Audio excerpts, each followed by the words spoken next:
Welcome everyone back to another DanMachi Memoria Freese video. My name is D-Freezy here today, and Eyes is there as well. Here today we're going to go ahead and talk about the event over here for Belle. So Legendary Armor Part 1. I have been doing a lot of testing because I wanted to get you guys a guide and give you guys some tips and things you can do to clear this. In fact, you do have a bit of time. It leaves in 9 days, so that should be enough time to finish off getting the Honor Succession Belle bond that is available from this event. So let's go ahead and break it down. So to begin, you fight against boss Belle the boss. And what he does is everything you do, he counters pretty much. He counters almost always. He does an insane amount of damage ultimately through cumulative counter hits. So you really have to find a way to play around that. Now, naturally, Belle does not have a lot of very common weaknesses. So I actually didn't find out about this until I lost the event in one of my testing runs.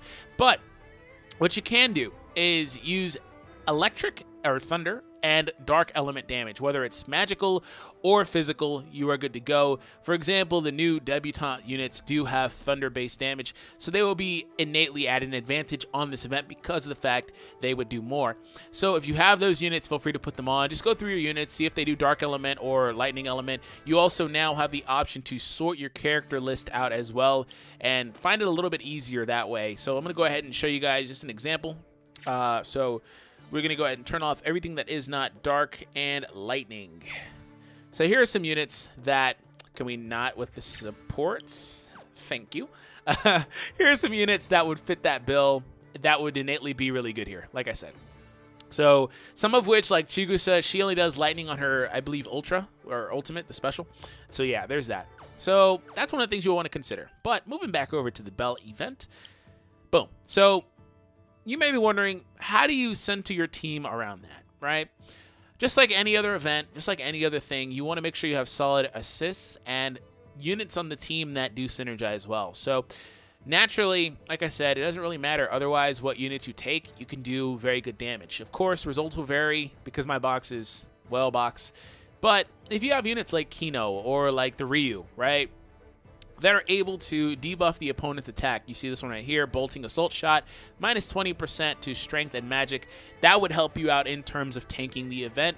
And it lasts for 4 turns, gives you a bit of flexibility in terms of you can then from there move on to doing projected trajectory shot or things like that and just do more damage overall. So if you have a unit like that, you would want to include them on your base team if you are struggling with this event. If you can't just power through it, because there might be some of you guys that can just power through it, just put your best, hardest hitters on the team and you're good to go, right? But if you need a little bit more oomph, you know, you can use him, or her, excuse me. You can use a character like the Ryu right here at the very end. You also can use a character like aFreese. aFreese is really good for the Banishment Shroud. It does negate a bit of the damage. I was testing it a little bit. It didn't seem like it did a whole lot in relation to his counter hits, but still having the healing aspect from her and the Chigusa, who is here as well innately anyway. I'm saying that a lot in this video. Does help a bit. You know, you want to have the healing. But let's go ahead and just kind of bounce out of that. I'm going to replace for Kino here. So now that we have our debuffer and our healer already there, and also Chigusa is good for the strength increase, so Kino would hit just a little bit harder, things like that. You have other avenues you can take as well. Also, you don't need that specific healer. Just any healer would do for you if you are struggling with the event. Also, a healer that's really good is like a unit that can increase your defensive capabilities, just function in more of a support type role, right? Which is what I want to transition into next. If you need characters that allow you to tank better, you can use those. So a character that comes to mind off the top of my head is Bathroom Princess Eyes. She has an ability down here, physical resistance plus 40% for 2 turns, things of that nature, right? And this also can be expanded on by using assists that do similar things too. So it doesn't have to be a character just out the gate, but an assist that does a similar thing will help in that scenario as well. So that's another thing you can do in terms of building a functioning team that does get the job done, right? So for now, just because it's part of the video, I will go ahead and put her on the team. Now, here's the last little bit. Now that you have pretty much your defensive package, you do want to try to put a unit that can do some good damage, right? Naturally, you would want a unit, like I said, that did a lightning damage or a darkness damage. So I don't have my debutantes maxed out or anything like that, so I don't have that for this showcase, as you've probably noticed. But what I will do is I will put this new Belle here. He's also really good for the physical resistance debuff on the other Belle. So now that we have this, of course, your sub members can be other units that you feel would help you out, particularly like a healer or things like that if you are still struggling. More defensive type units like the Bathroom Princess Eyes. Again, if you don't have that unit, there are other units that do similar things. Another one that comes to mind is the Oka right here. He increases endurance. You just kind of have to play with it and go through your units. But if you find one that does something similar, you are good to go. Again, increases the endurance of your units right here with do or die resistance. Increasing their defense is not as good as resistance increase, but it's very, very good. Also, units that do increase to guard rate. Guarding is very important. If you are taking a lot of damage, it will help a lot. So there's that. But what I'm going to do is I'm going to put a couple of hard hitters in there in case one of them goes down. I'll just finish off the event pretty much from there. So I'm going to put you there. And where's my Sparkle Princess? She just like disappear? Hello? Oh, she can't be here. Duh. It's early. Don't at me about it. So there's that. My last unit will be a mage then. I'll just put Lafia. Okay, so there's that. Now, assists. Let's go ahead and talk about assists. So when it comes to this, you have a lot of different options you could potentially use. If you have a character like Chloe Lolo, she might help, particularly off the bench. I would recommend off the bench, first slot off the bench. Other units that could be really good is this Hestia. She increases your guard rate, physical resistance, and guard rate. This is one of the more premium type of abilities you can use for this event in general. Again, unless you're just powering through it, if you need to take more of a defensive stance, you'd be able to use her and you'd be good off. But the thing is, she's time limited. She's not available now. She was from the Kino event. You would have needed to have acquired her then. Otherwise, make sure you do match up your stuff the way it's supposed to be matched up. I'm not really going to pay a whole lot of attention to that right now, but, you know, the assists that do focus more on strength, like this Hestia in the second spot, make sure you give her to a character that does focus on the strength as opposed to, you know, defense or whatever, you know, so, or magical attack. She's a physical attacker, right? 511 and 255 magic attack. You don't want to give her to a magic-based unit. That's basic team building, but I will use this Hestia simply because of this. She's really good. Strength increase and 15% HP regen. If you have any units that do HP regen, you're good. Some of the ones that come to mind are the ones from the casino, and then also there's the Amid Assist. So there's that. Any units that do any sort of HP increase or regeneration would be very helpful, especially if they can do other things like she can. Now, moving on. For this character, I want to try to give her a magical-based assist, but you have other options, right? You can use an assist like Seer, who would help you launch your specials a little bit faster. She's by no means necessary. You can opt for more defense, right? It just depends what you really want to do with the assist from here.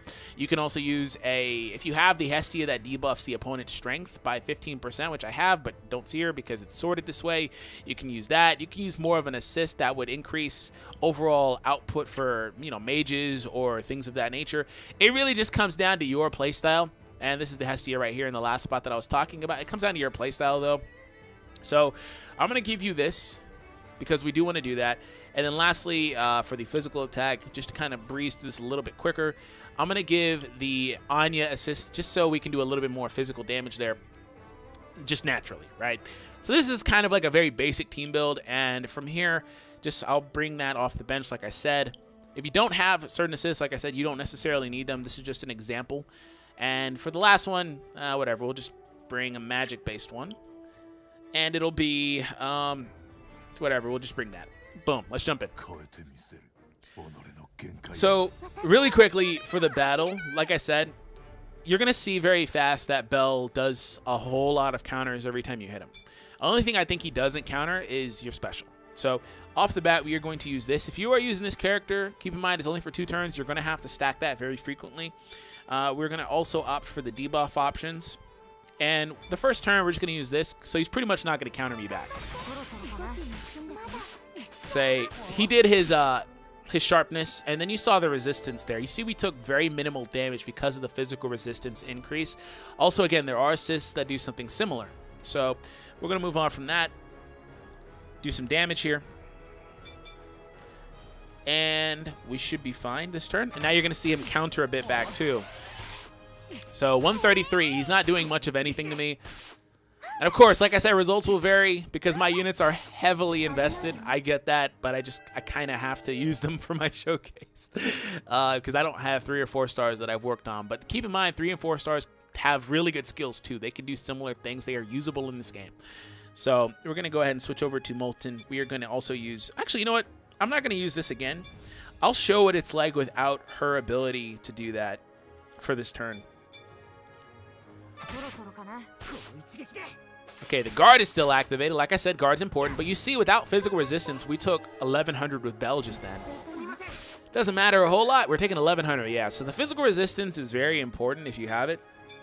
Especially because he doesn't have any magical attacks. So if you can do it, make sure you do.